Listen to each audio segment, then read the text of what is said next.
visit our granddaughter, Annalise. So I think it's really perfect that we're doing Rumi, right? Rumi about love, this love of the divine. So what I want you to do right now is I want you to think about something you love.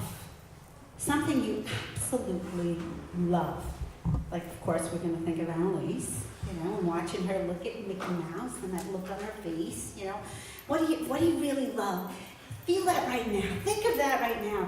It doesn't have to be a person. It could be a food. It could be a sunrise. It could be the beach. It could be whatever it is that you love. That you love.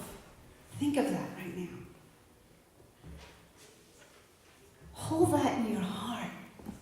That's the place. That is the place of the placeless that Rumi talks about. That's the place that we all need to carry with us. This open heart, this place of love, this is what we need to bring into all of the experiences of our everyday. Rumi tells us, don't go back to sleep. In sleep, we forget all that we love. In sleep, we forget love itself.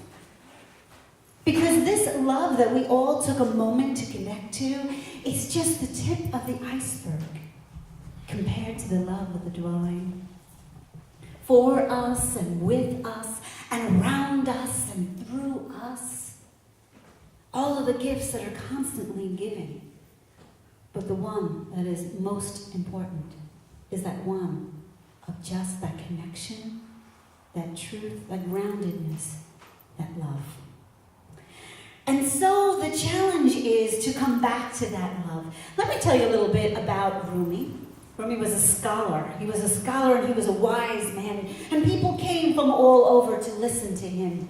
He had all his books and his books of his father and his grandfather and all of the Islamic scholars that were before him. And he knew all there is to know about God and about the law and about faith and about all these things. And then Shams of Tabriz, you saw in our reading today, comes by one day, and people are in Rumi is saying, who is this? This vagabond, this gypsy, this traveler. And he comes up to Rumi and he looks at the book and he says, may I see your book? And, Rumi does not want him to even touch the book, never mind look at the book or go near his book because he knows everything. He is the great scholar. And Shams of Tabriz takes the book and throws it into the fountain next to him. And Rumi is like, my book. The knowledge, our knowledge, my knowing, I am right. And Shams just throws that into the water. And Rumi is so angry and lost in this. And Shams says, where is all your knowledge now? What does it mean, this connection, this talk of the divine, of Allah? Is it in the book or is it in your heart? And Rumi steps back and he realizes this Shams of Tabriz is this message of the beloved and is himself the beloved made manifest. And when Shams sees that look in Rumi's eyes, that he gets a knowing. You've all had it, that knowing, that place, that time, that moment where you knew what the beloved was. You knew what it meant to be awake, to really feel, to have your heart pulsate in this truth. So, the call, as Rumi would say in his words, let yourself be silently drawn to what you truly are. Let yourself be silently drawn to what you truly love. Come back to it. Have that yearning in your eyes. That question that we ask, where did I come from and what am I supposed to be doing? My soul is from someplace else. When will we fly off? Who is the person speaking in my head? Not Christian or Jew or Muslim, not Hindu, Buddhist, Sufi or Zen, not any religion or cultural system. I am not from the east or the west. Not out of the ocean or up in the ground, not natural or ephemeral, not composed of elements at all. I do not exist. Am not an entity in the world. This world or the next. I did not descend from Adam or Eve or any origin story. My place is the placeless, a trace of the traceless. Neither body or soul, I belong to the beloved, have seen the two worlds as one. And that one called and known, first, last, outer, only breath, breathing breath. So with those words and with that acknowledgement, we can say those exact words at that time. This is something he wrote. But Shams reached down and took the book out of the fountain, and it was fine. It was dry and fine and beautiful, and handed back this beloved piece of material back to Rumi. We have a flame. When a flame lights, there's that one place right in the center of that flame where you don't get burned. Right in that center spot, right just above the wick there's that place of that flame. All the rest around is burning, but that place in the center, it's in love. In the center, we are not burned.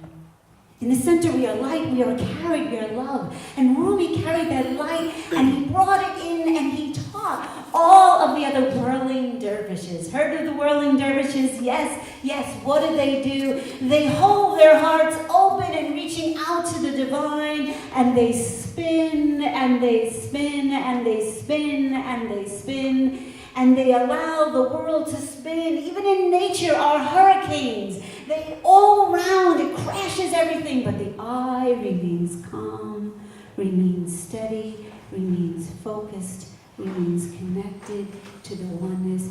That is our job in all that we do, to stay in this love, to stay thirsty.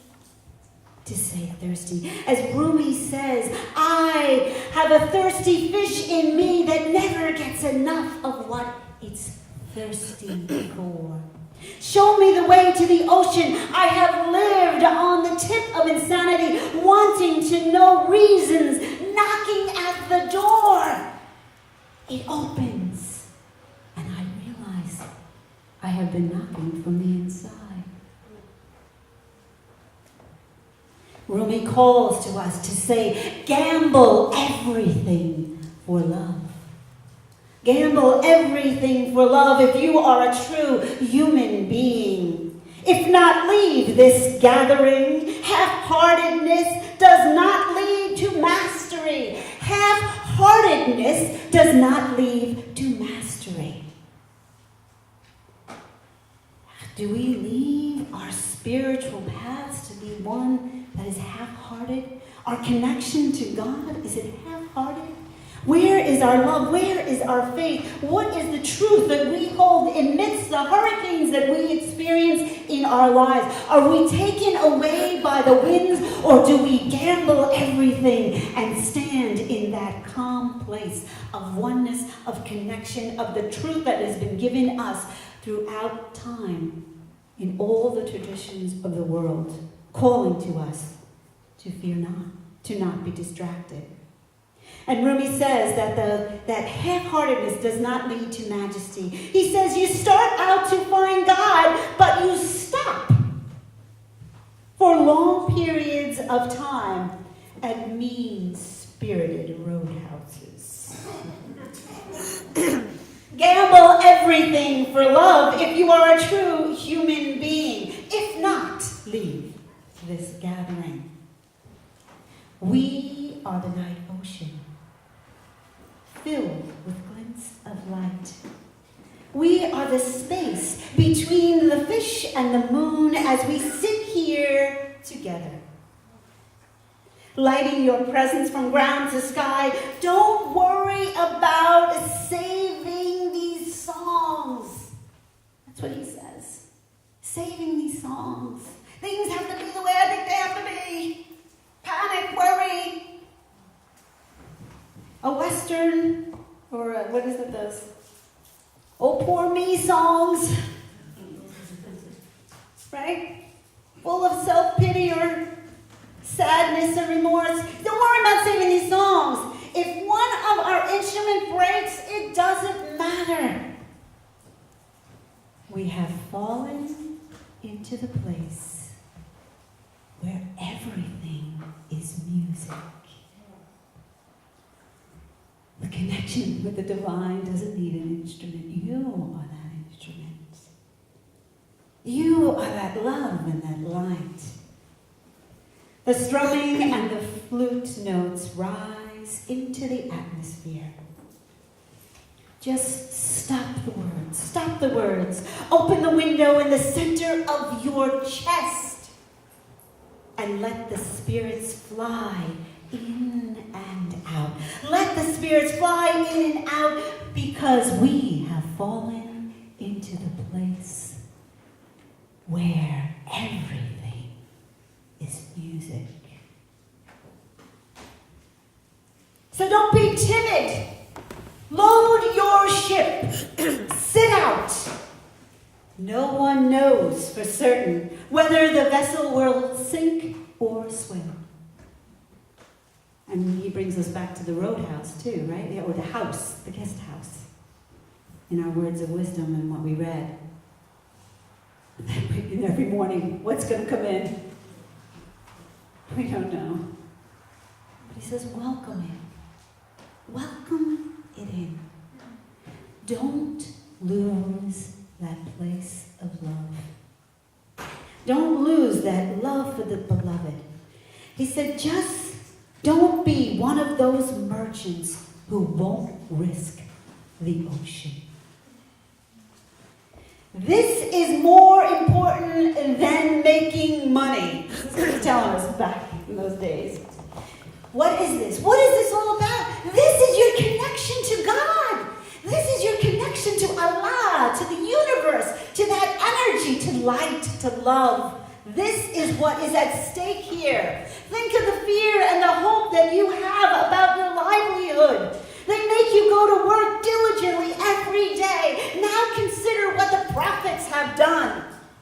Abraham wore fire as an anklet. Moses spoke to the sea. David molded iron. Solomon rode the wind. Look at the power that goes beside you when you hold the love of the beloved. Are you spinning yet? Are you spinning? Are you holding that place? Do you see how the joy makes us spin and makes us turn? Work the invisible world at least as hard as you do the visible. Work the invisible world at least as hard as you work the visible. How many of us have seen in the news and in our friends and everybody worried about the visible world? Do we take that in and say, this is a call to me to work the invisible world even harder, even more diligently, to come back to the truth that's been given to us over and over and over again? Rumi says to us, keep walking, though there is no place to get to. Don't try to see through the distances. That's not for human beings.